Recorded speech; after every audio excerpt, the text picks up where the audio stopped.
Shalom, Horas, Amang Inang yang dikasih Tuhan. Saya mengundang Amang Inang untuk menghadiri perayaan ulang tahun Bata Bermazmur yang ke-20 tahun. Tanggal 13 April jam 6 sore di GSKI Rehoboth Kelapa Gading. Pastikan Amang Inang kita bersama-sama memuji Tuhan atas anugerah yang besar yang disediakan Tuhan bagi kita bangsa Batak. Kita boleh berkumpul, menyembah Tuhan, mengucap syukur, mendengarkan kebenaran Tuhan yang pastinya mengubah hidup kita. Sehingga kita boleh terus dipersiapkan Tuhan untuk menjadi berkat bagi banyak orang. Saya tunggu Amang Inang di dalam perayaan Bata Bermazmur. Pastikan Bapak Inang hadir bersama-sama dengan kami. Tuhan Yesus memberkati. Amin.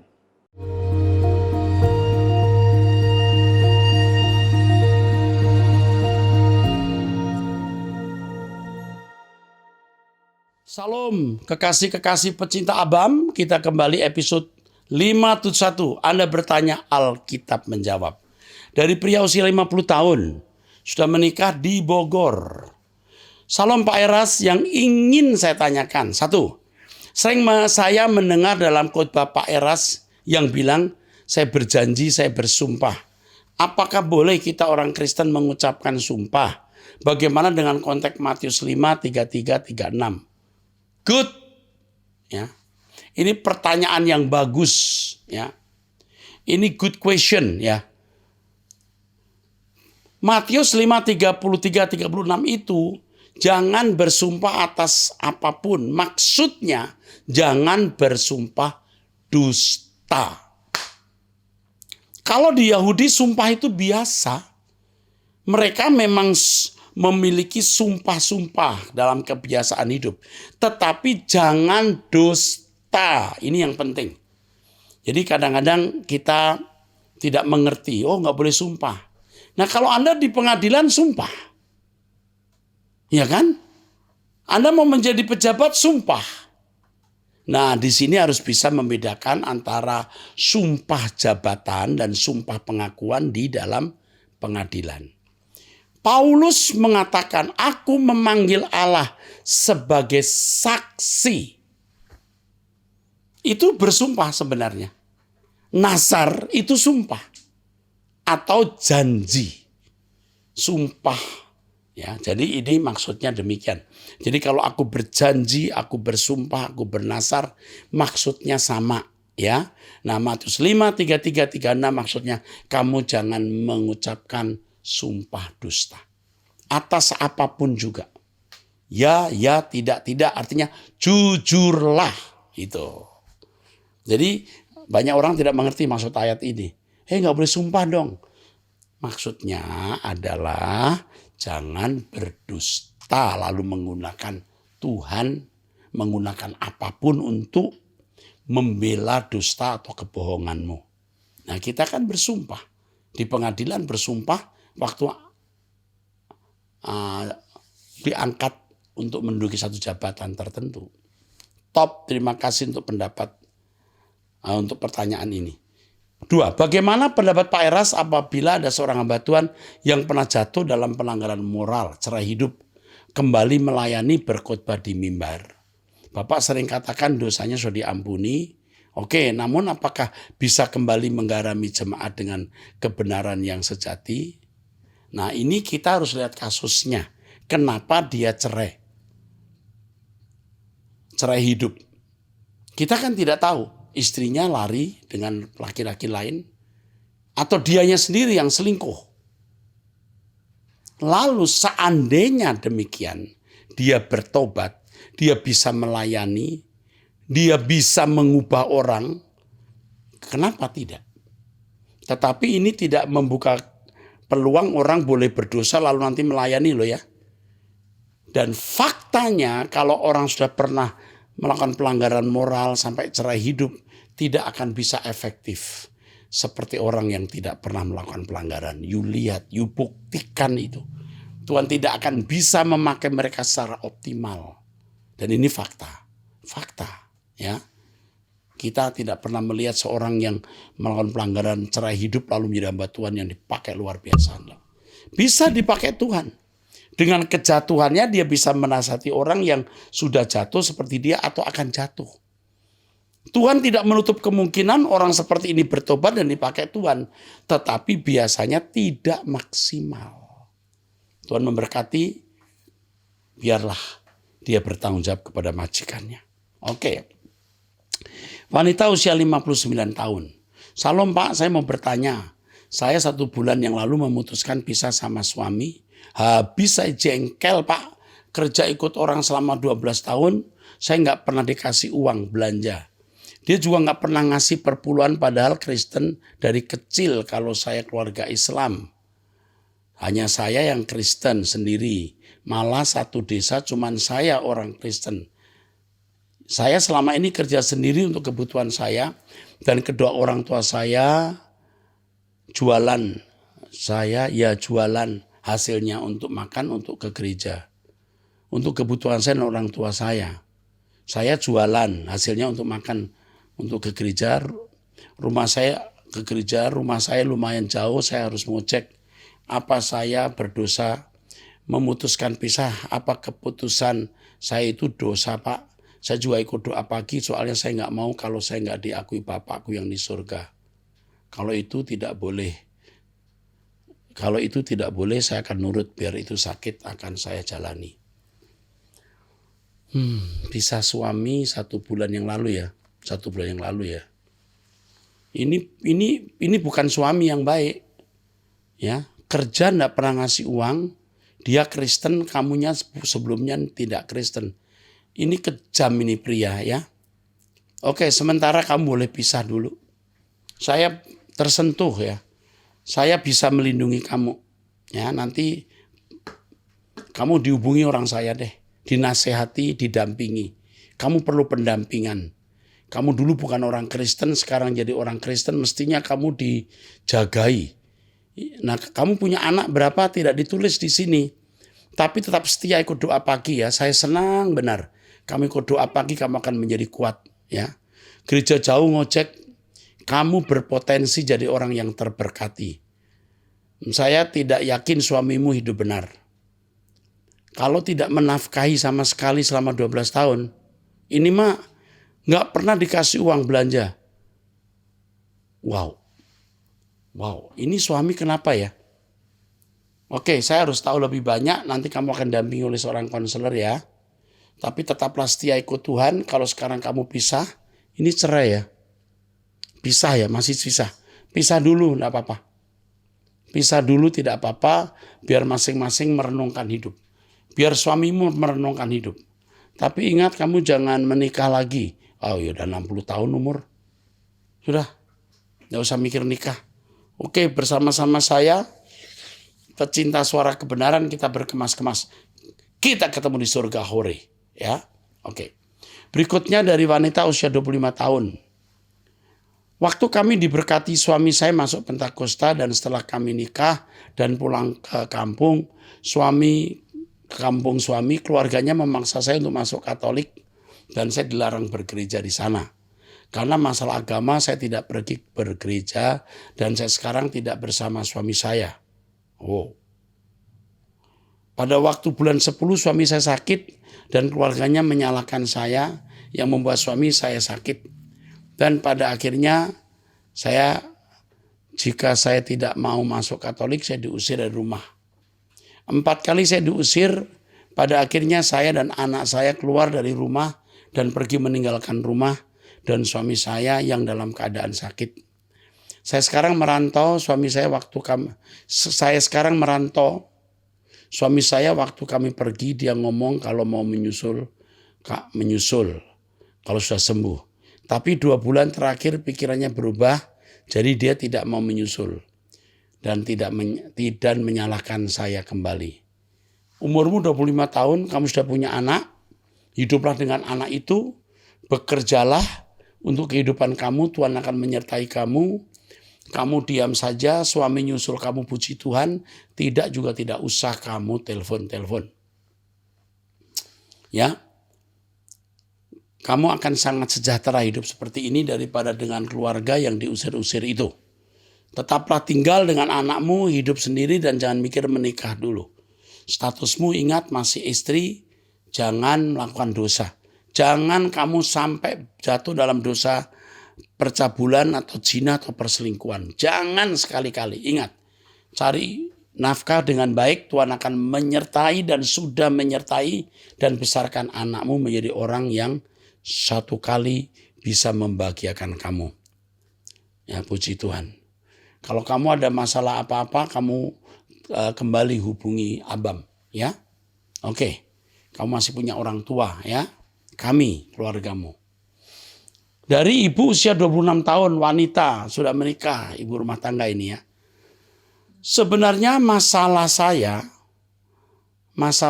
banyak Pak. Tapi kali ini masalah anak kedua kami. Wanita usia 30 tahun, masih single.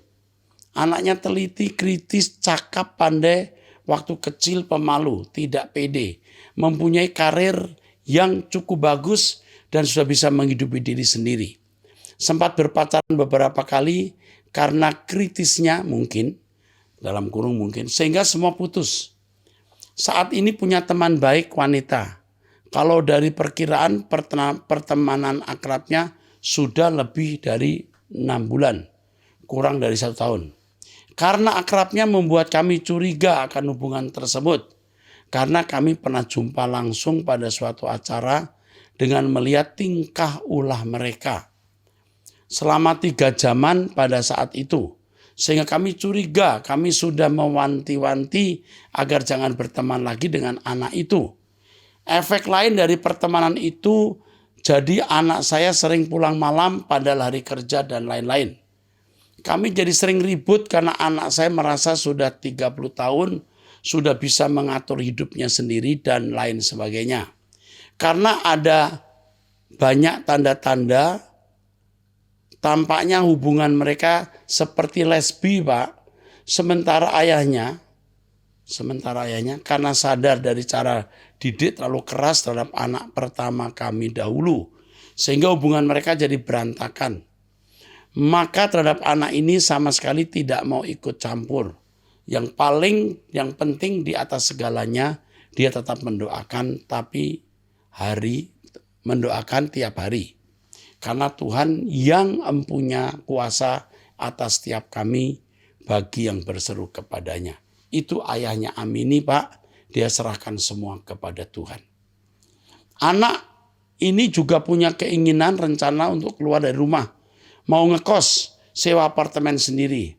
Karena dia merasa tidak nyaman dengan suasana rumah, terutama dengan saya sering ribut dengannya. Bagaimana saya harus bersikap ya Pak Eras terhadap anak ini? Dan apakah jika dia mau keluar kami persilahkan atau sebaiknya dicegah? Karena saya juga suka emosi jika sedang bertengkar dengan dia. Namun saya berusaha untuk tidak mengeluarkan kata-kata. Silahkan pergi. Tidak pernah mengatakan itu. Kalau kami tidak mau patuh dengan aturan rumah, silahkan pergi. Saya berusaha untuk tidak mengeluarkan kata-kata. Silahkan pergi ya, tidak pernah mengusir. Ibu rupanya melakukan kesalahan. Ibu cerewet, ya, banyak mulut. Ibu terpancing emosi, membuat anak tidak nyaman. Kalau sampai dia keluar rumah, lebih hancur. Masalah ini tidak bisa kita selesaikan dengan mudah. Ini di luar kekuatan kita karena dia sudah umur 30 tahun. Yang ibu lakukan itu jangan banyak bicara. Bicaralah dengan kasih. Udah bapaknya keras, ibu ikut cerewet, ikut keras, ikut ngomongin. Anak itu akan lebih nyaman dengan wanita. Karena tidak ada pria yang bisa meneduhkan hatinya, apalagi bapaknya begitu. Ibu yang sekarang harus menyayangi dengan kasih, dengan tulus, jangan terpancing emosi, mengalah, lalu seakan-akan ibu juga tidak curiga. Dekati juga teman wanita itu, ajak ibu dekati seperti anak. Sampai dia merasa bersalah kalau dia mengkhianati ibu. Dengan menjerumuskan anak ibu ke dalam lesbianisme. Tapi ini kan masih kecurigaan. Usahakan anak tidak keluar rumah. Ibu jangan banyak ngomong, jangan terpancing emosi, ibu harus menjadi teman yang baik. Lakukan ini dan selebihnya berdoa. Karena ini di luar kekuasaan kita. Hanya Tuhan yang bisa tolong. Amin. Dari wanita usia 17 tahun, ya tentu masih single ya. Shalom, halo Om Eras, aku punya nenek yang dimana dia adalah seorang pendoa di gerejanya. Katanya kalau kita hidup dalam Tuhan, kita harus bisa menjadi contoh untuk sekitar kita. Kita harus menjadi terang untuk sama kita kan Om. Tapi aku merasa kalau nenek aku nggak bisa jadi contoh yang disebutkan itu karena seringkali nenekku membedakan si miskin dan si kaya di keluarga kami. Sebagian besar dari keluarga mempunyai ekonomi yang tinggi sedangkan aku sebaliknya. Ini pertanyaan kayaknya pernah. Dari kecil keluargaku sering kali mendapatkan perkataan yang tidak mengenakan, dibandingkan, dibedakan sama mereka yang kaya. Nenek aku sering melontarkan kata ke kami seperti jangan sakit hati. Sedangkan apa yang ia katakan aja udah bisa membuat orang sakit hati. Kalau kita sakit hati itu dosa ya Om. Gimana ya Om caranya agar kita gak sakit hati walaupun kita disakiti sama orang? Terima kasih Om. Begini nak, pendoa syafaat tidak jamin dewasa rohani. Om Eras juga sudah beberapa kali ketemu pendoa syafaat tidak dewasa. Kadang-kadang menjadi pendoa hanya pelarian ya, dan tidak dewasa. Karena berdoa tidak cukup membuat orang dewasa. Iman datang dari pendengaran oleh firman. Dia harus mendengar suara kebenaran. Jadi nenekmu memang belum matang, belum dewasa seperti usianya. Tetapi kamu jangan melawan dia. Dia harus kamu pandang sebagai nenek yang tersayang, yang jiwanya belum utuh atau belum matang. Nanti kalau kamu jadi nenek, kamu jangan seperti dia. Dia banding-bandingkan, itu menyakitkan. Tetapi kamu harus ingat satu hal. Orang itu berhak berbuat apa saja. Kamu tidak bisa mengatur, apalagi nenekmu. Membanding-bandingkan, menasihati, jangan sakit hati. Sedangkan kata-katanya saja menyakiti hati. Itu haknya dia. Kamu bisa menerima ini. Sebagai nenek yang belum sempurna, kamu tetap sayangi dia. Tunjukkan hormat dan sayangmu. Sampai nenekmu bisa melihat bukti. Kamu yang miskin bisa hormat dan sayang. Tapi yang kaya belum tentu bisa begitu. Kamu buktikan. Kamu ikut Om Eras, suara kebenaran ya. Kamu bisa menjadi orang yang tidak sakit hati. Karena sakit hati itu tidak ada untungnya. Kalau kamu tidak sakit hati, nggak ada yang dirugikan dari kamu.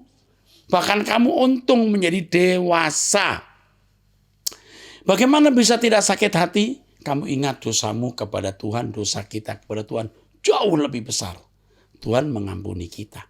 Kalau Tuhan mengampuni kita, kita mengampuni orang lain juga. Dan ingat, mengampuni orang itu tidak ada ruginya. Mengampuni orang tidak membuat kita kehilangan kuping atau tidak membuat kita botak ya. Tapi malah kita diberkati Tuhan. Jadi tetap setia sayang ya, ikut Tuhan Yesus. Kamu pasti bisa mengampuni. Saya lihat kamu anak manis. Ya betul, kamu anak manis. Kamu juga cantik ya. Kamu punya pesona. Biarpun kamu tidak kaya, kamu punya pesona. Pesonamu bisa membuat kamu menjadi wanita yang dikagumi pria. Hati-hati memilih teman hidup. Om sayang kamu. Amin. Dari pria usia 37 tahun. Saya memiliki masalah dalam rumah tangga. Cerita sangat complicated banget. Saya ingin kembali dengan Tuhan. Apa yang bisa? Apa saya layak? Oke. Yang pertama, ikuti khotbah saya setiap hari. Doa bersama dengan saya setiap hari jam 5 WIB dan doa puasa. Jauhi pergaulan yang buruk, yang jahat.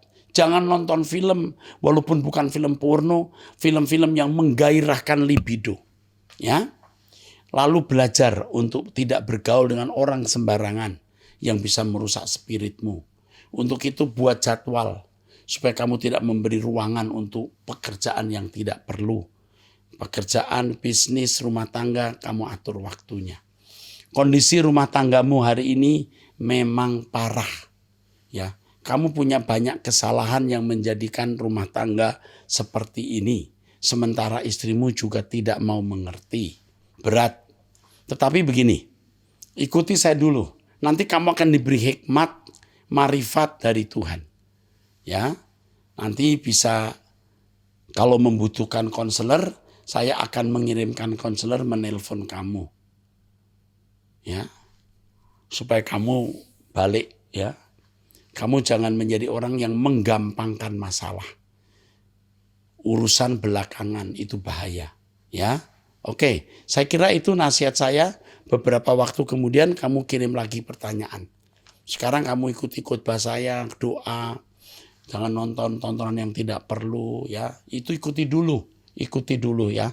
Seperti yang saya katakan, ikuti dulu. Oke, puji Tuhan. Apa yang saya katakan ini kalau kamu turuti luar biasa. Kamu berubah. Roh Kudus akan memberi kamu hikmat. Dari pria usia 39 tahun. Apa ini ya? Oke, ini wanita ya. Wanita ya. Namanya kok pria ya? Salam Pak Era, saya seorang janda. Suami saya sudah meninggal 5 tahun yang lalu, Pak. Saya punya 4 orang laki-laki semua. Dan saat ini anak saya yang nomor 1 dan 2 mau lulus SMP. Saya bingung Pak mau sekolahin di mana karena sekolah secara ekonomi saya tidak mampu karena sekolah SMA atau SMK ada SPP-nya. Kalau masih SD SMP masih gratis sekolahnya Pak. Dengan penghasilan saya yang kurang dari 2 juta. Saya bingung. 2 juta sebulan ya. Saya bingung mau menyekolahkan anak saya Pak.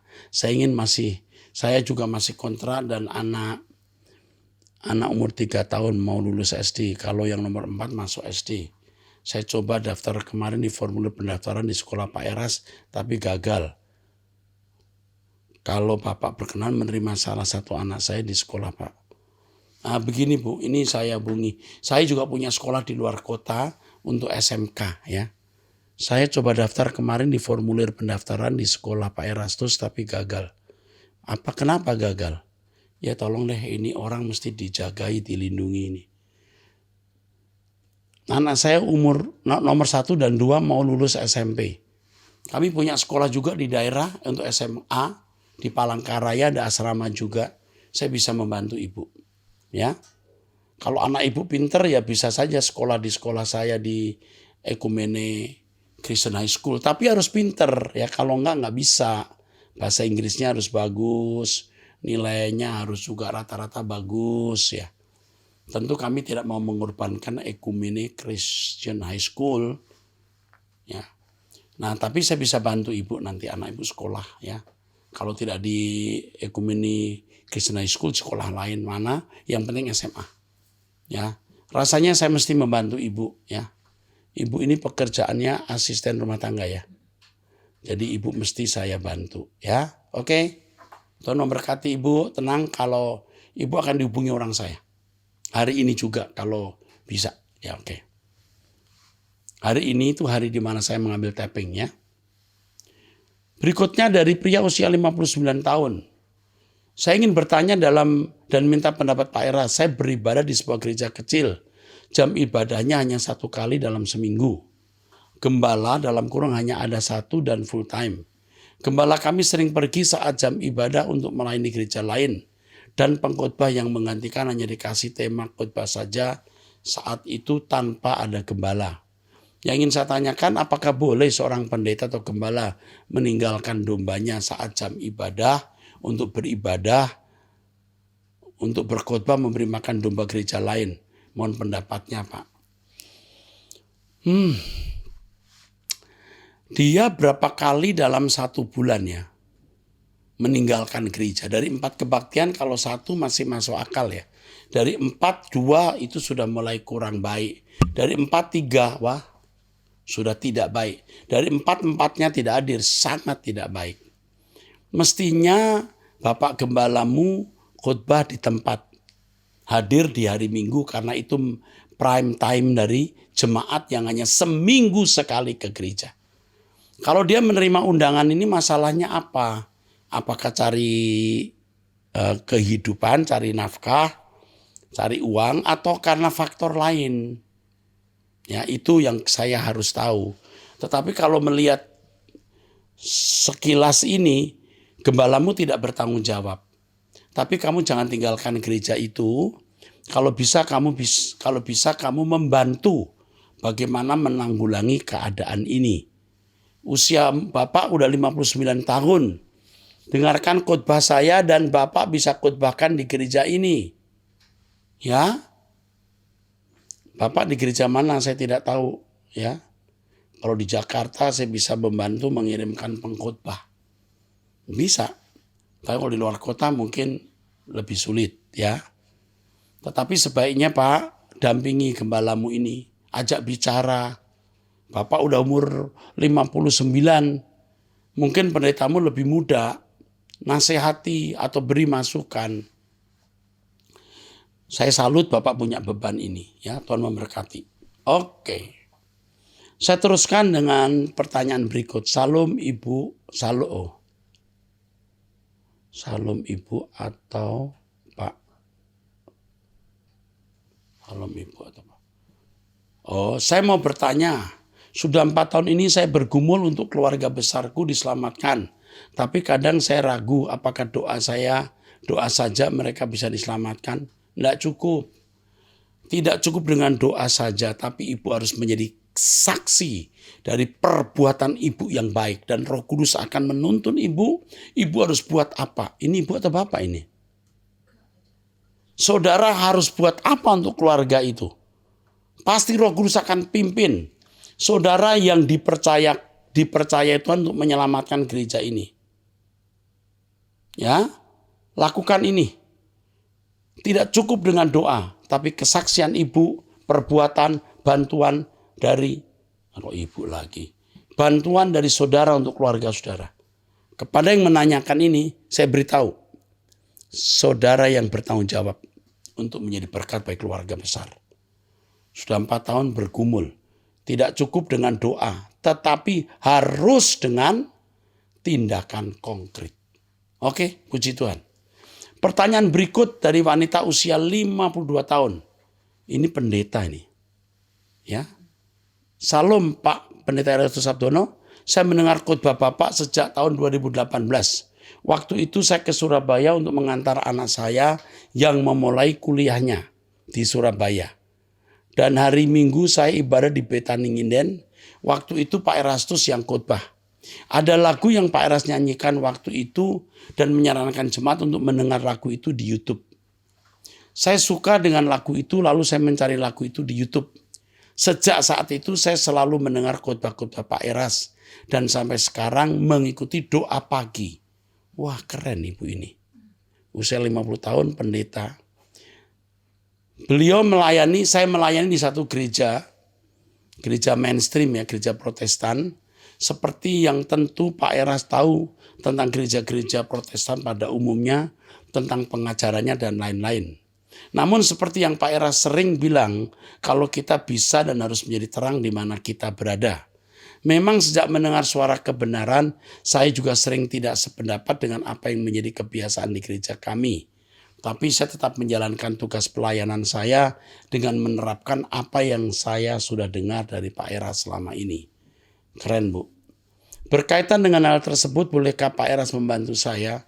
Saya membutuhkan buku-buku Pak Eras supaya saya bisa lebih dalam belajar kebenaran. Beberapa kali saya mencari Shopee selalu habis buku-buku Pak Eras. Pertanyaan saya yang kedua adalah apakah di CT Ekumene ada jurusan psikologi untuk S2? Oke, yang pertama buku kami akan bantu Ibu. Pasti ini Ibu Pendeta, pasti saya bantu. Lalu mengenai apakah di CT ada psikologi untuk S2? Ada pastoral counseling. Ada pastoral counseling, bukan psikologi. Tapi kami sedang memikirkan untuk membuka psikologi di tahun-tahun ke depan. Tapi mungkin S1. Sebab anak saya sekarang sudah berada di tahap akhir studinya jurusan psikologi di UKSW.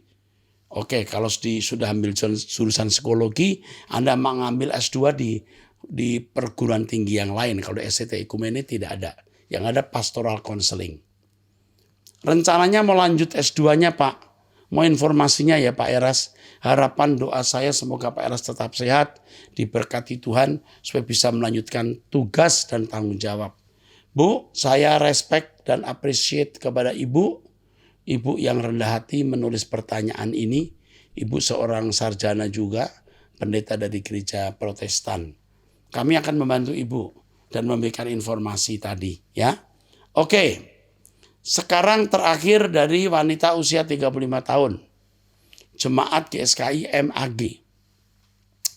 Mau bertanya, apakah salah kalau saya berkeinginan ingin mencapai level tinggi di LB3 nanti tanpa ada rasa sombong? Saya tidak ingin hanya menjadi anggota masyarakat. Wow, 100% setuju. Saya pun juga berambisi ini.